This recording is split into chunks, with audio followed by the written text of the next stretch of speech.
isso é mais um exemplo, e um exemplo, obviamente, a gente está aqui caricaturando um pouco isso, e tem que caricaturar mesmo, porque merece, porque isso é mais um exemplo de como as histórias que as pessoas contam, isso que a gente chamou de narrativa, é o que acaba pegando.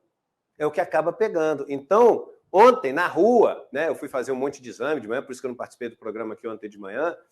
Ontem, na rua, eu vi um monte de gente. Não, porque também o cara tinha que liberar o arcabouço. O cara não liberou o arcabouço, tem que ver o arcabouço. Assim, meu irmão, juro, é engraçado. Porque ninguém tem a menor ideia. Primeiro, do que é fiscal, pouca gente tem. Arcabouço fiscal, quase ninguém tem. Aí eu comecei a receber um monte de ligação de um monte de gente, da política, jornalistas, né, me ligando, falando o seguinte: olha só, Eduardo, o que você está achando desse arcabouço fiscal? Porque a gente ouviu aqui que o governo falou que vai ter superávit até o final do ano que vem, e não sei o quê. Então as pessoas estão meio perdidas. E se você perguntar para elas, vem cá, o que seria uma notícia boa do arcabouço fiscal para você? Elas não têm a menor ideia. O que é um arcabouço fiscal ruim para você? Não tem a menor ideia. Aí, obviamente, tem um monte de gente assistindo o programa que vai falar: claro que sei, arcabouço fiscal ruim é aquele que gasta mais do que ganha. Não. Deixa eu explicar para vocês o seguinte: o que é o chamado arcabouço fiscal? O arcabouço fiscal é como se fosse um plano de negócios do governo. É só isso. Sabe aquele famoso business plan que as pessoas chamam? E para que serve um plano de negócios? Para você projetar quais vão ser suas atividades e para você ter alguma previsibilidade, você ter alguma capacidade de projeção de quais vão ser suas receitas e despesas daqui para frente. É uma maneira de você se organizar. É só isso. E aí não tem, antes de ver um plano de negócios de uma empresa, uma maneira de avaliar, simplesmente porque o cara fala o seguinte: ano que vem a empresa vai gastar mais do que ela tem de receita. Uma porcaria esse business plan. Então é o seguinte: então o business plan do WhatsApp, o business plan do Google, o business plan do Facebook, o business plan da Amazon, o business plan de todas essas empresas no começo foi uma porcaria. Porque todas foram empresas que gastaram muito no começo, tinham prejuízos enormes. Mas por que elas gastavam muito? Mostraram por que gastaram muito. Porque elas estavam querendo comprar público, comprar fatia de mercado, o famoso market share, para depois poder lucrar. Eu não estou defendendo que isso é o certo ou que é o errado. Eu estou dizendo que, a priori, não tem certo e errado. O governo chegar, porque o governo ano que vem vai gastar mais do que ganhou, ou seja, não vai ter superávit primário no ano que vem. Por exemplo, é bom ou ruim, Eduardo? Não sei. Ele vai gastar onde? Se o cara gastar esse dinheiro todo na Codevasp, na mão desses caras, é uma porcaria. Se o cara gastar esse dinheiro todo em propaganda, em marketing do governo, pagando para as agências de publicidade, sem fazer nada, é uma porcaria. Se o cara gastar todo esse dinheiro dando aumento para os senadores, deputados, sei lá quem, desembargadores, se gastar tudo para isso, é uma porcaria. Agora, a economia brasileira tem um monte de gargalo. Vamos supor que tem um lugar que precisa de construir um porto. Estou fazendo aqui uma hipótese. E se a gente construir esse porto, a gente consegue exportar um monte de coisa que está ali, que vai gerar lá na frente uma receita gigantesca que a gente não tem hoje.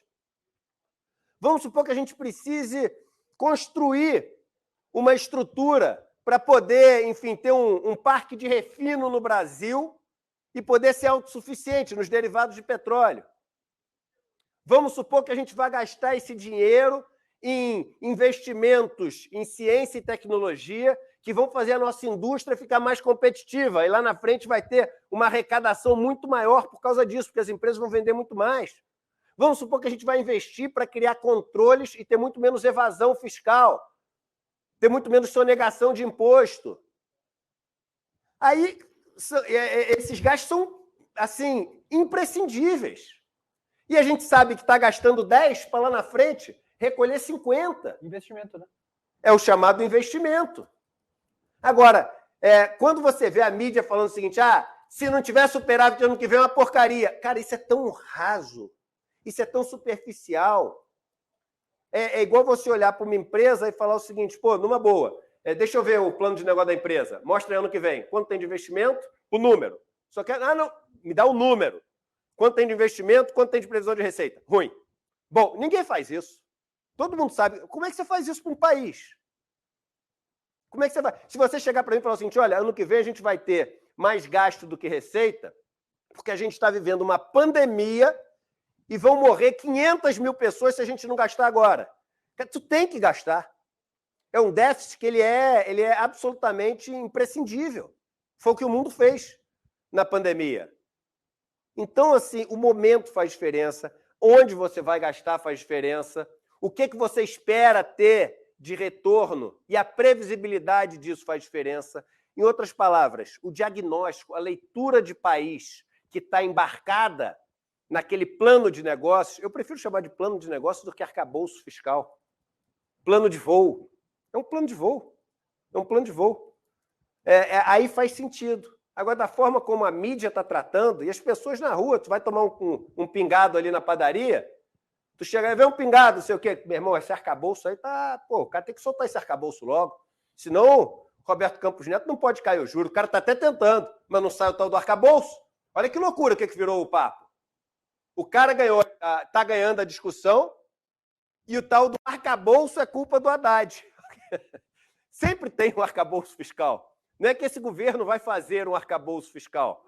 O que ele está querendo falar é o seguinte, olha, eu vou deixar claras quais são essas regras para vocês terem previsibilidade. Sempre tem um arcabouço fiscal. O teto de gastos era um arcabouço fiscal, era uma regra que tinha. E aí todo mundo achava bom. Sabe quantos anos o teto de gastos foi respeitado, cara? Nunca foi respeitado. Certinho, nunca foi respeitado. Fizeram lá em 2017. Nunca foi. Então o pessoal acha bom um negócio que não dá para cumprir. Acha bom um negócio que não dá para cumprir. E acha ruim um negócio que nem sabe o que é ainda. E que tem que ter pressa para entregar. Como se a gente hoje não tem arcabouço fiscal. Claro que tem um monte de regra que está valendo. Então é uma discussão desqualificada por pessoas que estão ali, enfim, discutindo time de futebol. Papo de bar. Do jeito que está, a melhor coisa a se fazer quando pinta o assunto arcabouço fiscal, meu irmão, é pedir ali um suco ou abrir uma cerveja para tomar e pelo menos fica divertido.